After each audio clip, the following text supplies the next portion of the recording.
మంత్రుల కొట్లాటల దుడ్డల కాళ్ళు ఇరిగినాయి అన్నట్టు సర్కార్ పెద్దల ఇంటి కొట్లాటల జర్నలిస్టులను బలి చేస్తున్నట్టే కొడుతున్నదట. అదేనుల్లా ఓ TV channel input editor Donthu Ramesh అనే జర్నలిస్ట్ ను బయట దేశానికి పోతుంటే అరెస్ట్ చేసిండ్రట. ఇంకో ఇద్దరు జర్నలిస్టులను దొంగలు అన్నట్టు చేయరాని నేరం చేసిండ్రు అన్నట్టు అర్ధరాత్రి ఇంటి తలుపులు వలగొట్టి పోలీసులు తీసుకొని పోయిండ్రట. హాగో దాని వెనక పెద్ద పెద్దోళ్లకు పొసుకక చిన్నోళ్లను ఆగం చేసే ముచ్చట ఉన్నదట.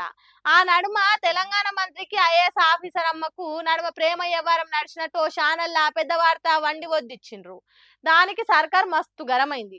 ఇసోంటి ఆధారం లేని వార్తలు రాస్తే గట్టిగా చర్యలు ఉంటాయి అన్నట్టు వార్నింగ్ కూడా ఇచ్చింది. దానికి ఆ టీవీ ఛానల్ క్షమాపణలు కూడా కోరింది. అంతటితోని ఆ వ్యవహారం అయిపోతుంది అనుకున్నారు అంతా. కానీ సిపి సజ్జనార్ను పెద్ద మనిషిగా పెట్టి స్పెషల్ ఇన్వెస్టిగేషన్ చేసి ఇట్లా జర్నలిస్ట్ ను అరెస్ట్ చేసిండ్రు. అయితే ఆ ఛానల్ కాంగ్రెస్ పార్టీ సర్కారు వంత వాడేదని, ప్రభుత్వానికి అనుకూలంగా అని అందరికి తెలిసిన ముచ్చటనట. అది కాంగ్రెస్ పార్టీలో ఉన్న ఓ లీడర్ సారుకు కనుసైగా చేస్తే కథనాలు రాసే ఛానల్ అని మాట్లాడుకుంటున్నారట. ఆ ఛానల్లో వచ్చిన ఫలానా వార్త కూడా ఒక మంత్రి పరువును పల్సగా చేసేటానికి ప్రభుత్వంలో ఉన్న కొందరు పని కట్టుకొని రాయించిండ్రని జర్నలిస్టులు మాట్లాడుకుంటుండ్రు. వాళ్ళు రాయించుడు మంచిగానే ఉన్నది కానీ జర్నలిస్టులు రాసుడే ఇప్పుడు పెద్ద నేరమైందా అని అంటున్నారు. ఏదైనా ఉంటే మీరు మీరు చూసుకోండి కానీ కాంగ్రెస్ పార్టీ ఇంటి కొట్లాటల జర్నలిస్టులను ఆగం చేయొద్దని అంటున్నారు జర్నలిస్ట్ జనాలు.